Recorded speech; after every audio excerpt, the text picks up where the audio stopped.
అందరికీ వందనాలు. విశ్వాస యొక్క ప్రధాన లక్షణాలలో 7వదిగా ఆత్మఫలాలు కలిగిన జీవితం గడపడం. ఆత్మఫలాలు కలిగిన జీవితం అనగానే మనలో పరిశుద్ధాత్మ ప్రభావం బయటికి కనపరచడం.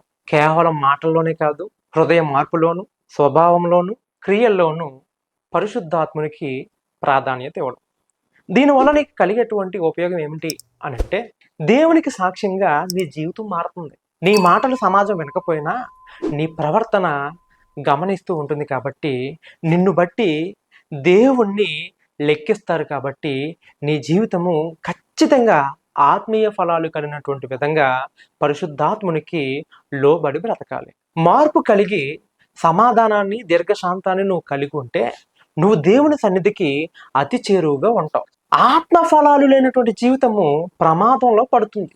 ఎలా అంటే, కేవలం ప్రార్థించడం కాదు, కేవలం పాటలు పాడడం కాదు, కేవలం స్టేజ్ ఎక్కి వాక్యం చెప్పడం కాదు, నువ్వు ఆచరిస్తూ ఈ ప్రేమ, సమాధానం, దీర్ఘశాంతం గుణాలను కలిగి సహోదరులు తప్పు చేస్తే హెచ్చరించి, గద్దించి వాళ్ళని సరైన మార్గంలో పెట్టేటువంటి విధంగా నువ్వు ఉండి ప్రార్థన చేసినా, ఆరాధన చేసినా, పాటలు పాడినా, నువ్వు స్టేజ్ ఎక్కి వాక్యం చెప్పినా, అప్పుడు నీ జీవితము నిజమైన ఆత్మఫలాలు కలిగినటువంటి జీవితంగా ఉంటుంది.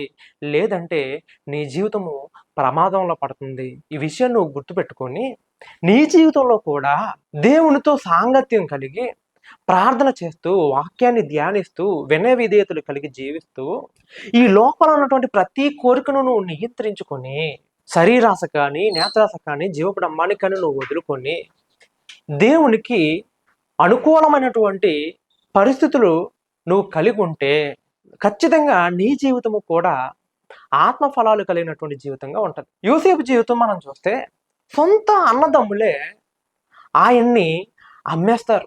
అన్యాయంగా చెరసాలలో ఉంటాడు.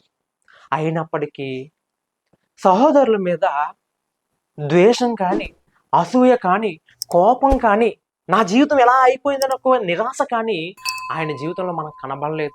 అమ్మేసినటువంటి సహోదరుల మీద కోపానికి బదులు ప్రేమ, ద్వేషానికి బదులు క్షమాపణ, నిరాశకి బదులు విశ్వాసం పెంచుకున్నాడు. చివరికి సహోదరులు కష్టకాలంలో ఉంటే ప్రేమతో హక్కుని చేర్చుకున్నాడు.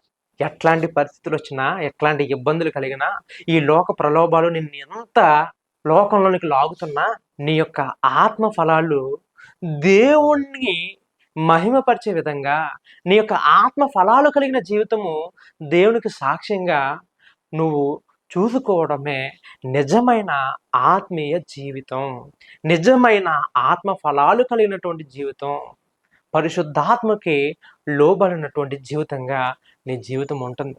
ఒక విశ్వాసిగా నీ యొక్క జీవితాన్ని పరిశుద్ధాత్మనికి లోపరుచుకుంటే మీ యొక్క జీవితము ఖచ్చితంగా ఆత్మీయ ఫలాలు కలిగినటువంటి జీవితంగా ఉంటుందని, మీరు అలా బ్రతకాలని కోరుకుంటూ నా మాటలు ముగిస్తా ఉన్నాను. అందరికీ వందనాలు.